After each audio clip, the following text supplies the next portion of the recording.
Olá pessoal, meu nome é Vinícius e nesse vídeo aqui eu vou falar sobre duas ideias bem importantes, que são os intervalos reais e a ideia de linearidade. Bom, primeiro eu vou explicar o que são intervalos reais.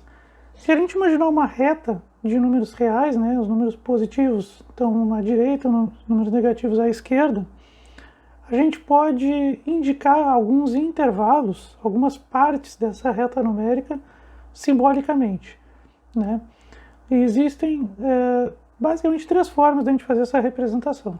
A primeira delas é geométrica, né, indicando na própria reta mesmo, como a gente pode ver marcado em vermelho aqui, de quando até quando que esse intervalo vai, né? Nesse exemplo aqui, o que está sendo escrito aqui é o seguinte: esse é um intervalo que vai de 2 até 8, mas não conta com 2 nem com 8. Né? Então, por exemplo, 2,000001 está nesse intervalo, mas o próprio 2 não pertence a ele, não está nesse intervalo aqui. Assim como 7,9999999 está nesse intervalo aqui, mas o 8 não. Então vai de 2 até 8, mas 2 até 8 são apenas os limitantes desse intervalo. Eles mesmos não fazem parte dele. Bom, a gente pode representar isso, né, também como parênteses, né? Então o parênteses indica que o número não pertence àquele intervalo, mas que esse número demarca ele, né? É um limitante dele. Então, o 2, né, é o início do intervalo e o 8 é o fim, mas os próprios números 2 e 8 não pertencem a ele. A gente pode indicar com parênteses e a vírgula separando esses dois números. E outra forma de fazer, né, forma mais descritiva, né, na linguagem de conjuntos mesmo, né, seria botar entre chaves, dizer que x pertence aos reais, então x é um número real, mas não qualquer, ele está dentro desse intervalo que vai de 2 a 8. Então a gente pode usar essa barra, né, vamos dizer assim, para indicar que é tal que, né, essa barra quer dizer tal que, né? Então x pertence aos reais, tal que x é maior que 2 e menor que 8, ou dito de outra forma, x está entre 2 e 8. Né? Não sendo nunca igual a 2, nem nunca igual a 8. Né? Bom, vamos ver outro exemplo aqui. Esse intervalo aqui que vai de 1 até 7. Reparem que, geometricamente, se a gente olhar na marcação da reta, a gente tem ali, no 1 e no 7, né, a gente tem ali uma bolinha pintada. Quando está pintado, quer dizer que esses números limitam o intervalo, quer dizer, vai de 1 até 7, e eles estão também nesse intervalo. O 1 pertence ao intervalo e o 7 também pertence ao intervalo. Nesse caso, a gente pode indicar com colchetes, que estaria acima, ao invés de usar parênteses, né, porque o parênteses é quando os limitantes não pertencem àquele intervalo. Né? A gente pode usar o colchete nesse caso. Colchete quer dizer que o número pertence ao intervalo. Então, começa em 1, 1 pertence a ele, vai até 7 e o 7 pertence a ele. Em linguagem de conjuntos, a gente vai escrever x pertence aos reais, tal que x está entre 1 e 7, como está escrito ali, né? Ele é maior que 1 e menor que 7, mas ele pode ser igual também. Né? Então, x é maior ou igual a 1 e x é menor ou igual a 7. Reparem que o traço ali, né, abaixo da desigualdade, quer dizer que pode ser, né, maior ou igual a 1 ou menor ou igual a 7. Desculpem, né? E menor ou igual a 7. Né? Então, o igual ali na desigualdade caracteriza o pertencimento desses números limitantes também ao intervalo. E a gente pode ter misturado aí também. Né? Então, por exemplo, a gente pode começar um intervalo em menos 2, terminar em 10 com o menos 2 não pertencendo a ele e o 10 pertencendo. Nesse caso, a gente usa o parênteses, né, na forma acima ali, na formalização que está ali acima. A gente pode começar pelo menos 2 com parênteses, né, indicando que ele não pertence ao intervalo, e o 10 com colchete, indicando que sim, ele pertence ao intervalo. Em linguagem de conjuntos, então x pertence aos reais, tal que x está entre menos 2 e 10, e o 10 pertencendo ao conjunto, então a gente coloca ali o igual, né, abaixo da desigualdade. Um outro exemplo também, né, de 0 até 5, com 0, por isso tem colchete, que pertence ao intervalo, e 5 com parênteses não pertencendo ao intervalo. Em linguagem de conjuntos, x pertence aos reais, com x estando entre 0 e 5, né, e x podendo ser igual a 0. Né? Então, x é maior ou igual a 0 e x é menor do que 5. Bom, então isso é na reta real. Quando a gente quer indicar um conjunto que vai até infinito, né, então a gente pode escrever dessa forma aqui, com parênteses, né?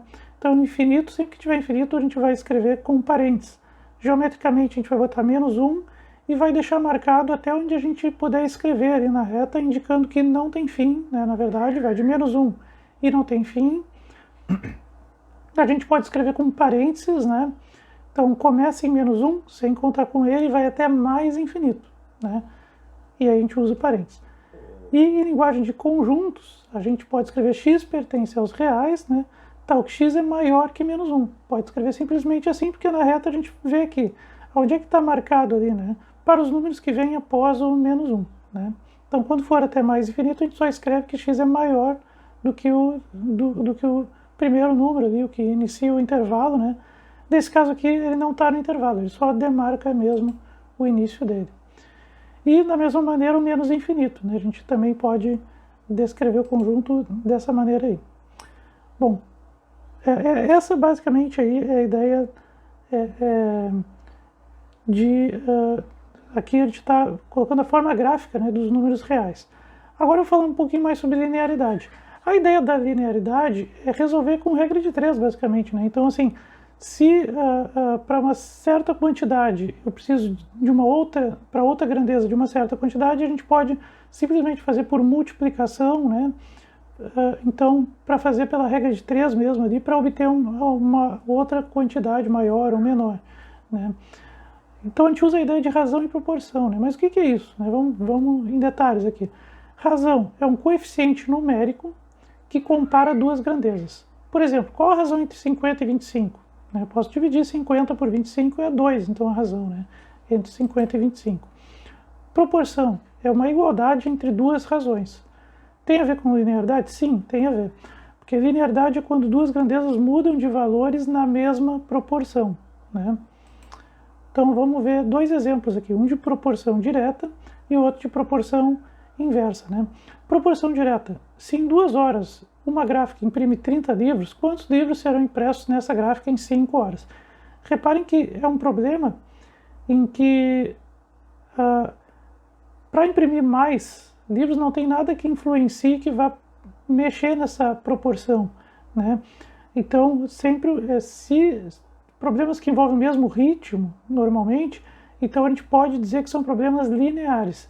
E nesse caso a gente pode resolver com proporção, né? Nem sempre a gente pode resolver assim, né? Mas quando basicamente o andamento, a velocidade dos processos são, a gente pode caracterizar como lineares, ou seja, não mudam muito, né?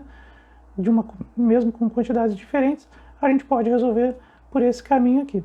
Aí tem a proporção direta e a inversa. Na proporção direta, vou dar um exemplo aqui.